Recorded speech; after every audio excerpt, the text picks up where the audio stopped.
Halo, selamat pagi. Selamat datang di pikiran si Supi.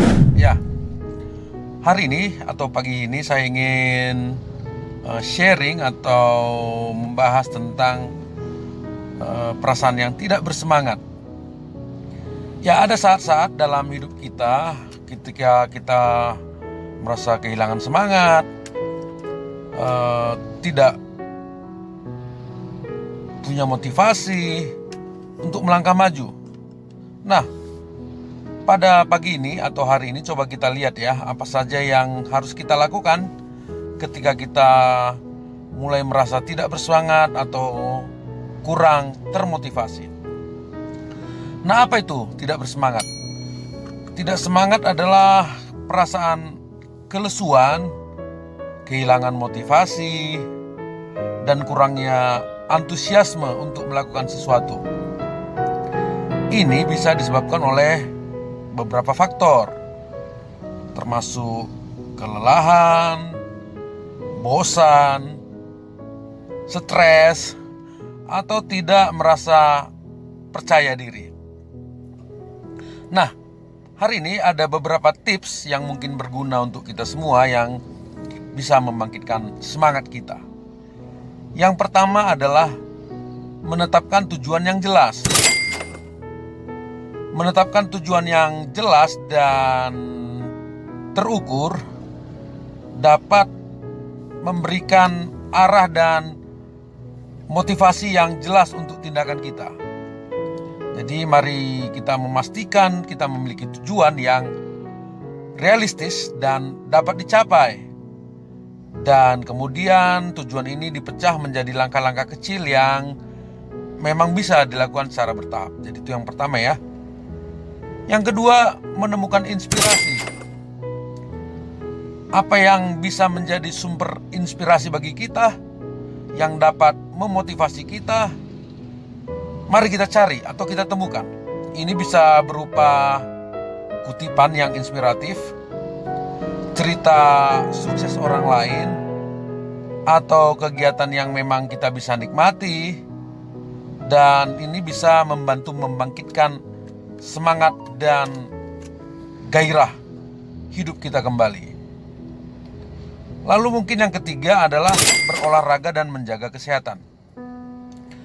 Berolahraga secara teratur dapat meningkatkan produksi endorfin yang dikenal sebagai hormon kebahagiaan. Sehingga hal ini dapat meningkatkan suasana hati kita dan ini bisa meningkatkan semangat kita juga. Jadi kita harus berolahraga, juga menjaga pola makan yang seimbang ya. Dan kita harus memastikan bahwa kita juga cukup beristirahat, sehingga hal ini bisa menjaga kesehatan fisik dan mental kita. Yang keempat adalah mencari dukungan sosial. Apa itu maksudnya? Nah, hal ini adalah mendapatkan dukungan dari teman-teman, keluarga, atau mungkin grup yang dapat membantu kita untuk melewati masa-masa sulit dan membangun semangat kita kembali.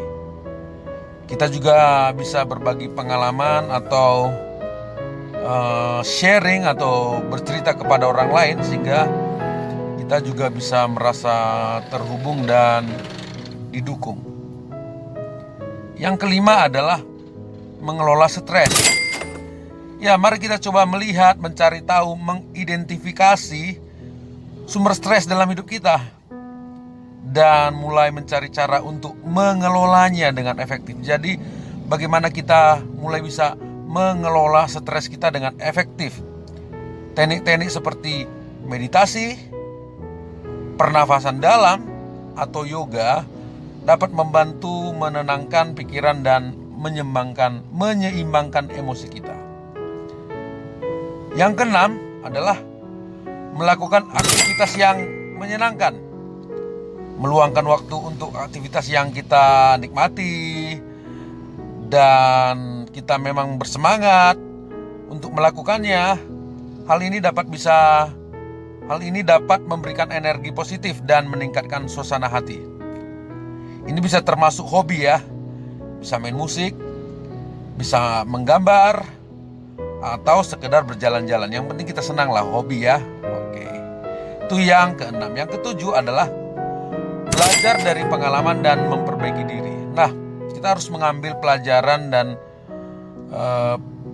pelajaran berharga dari pengalaman yang membuat kita kehilangan semangat. Di mana hal ini bisa kita gunakan sebagai kesempatan untuk tetap bertumbuh dan berkembang. Jangan terlalu keras pada diri sendiri, tapi gunakan pengalaman tersebut sebagai dorongan untuk melakukan perubahan positif. Nah, sebagai penutup,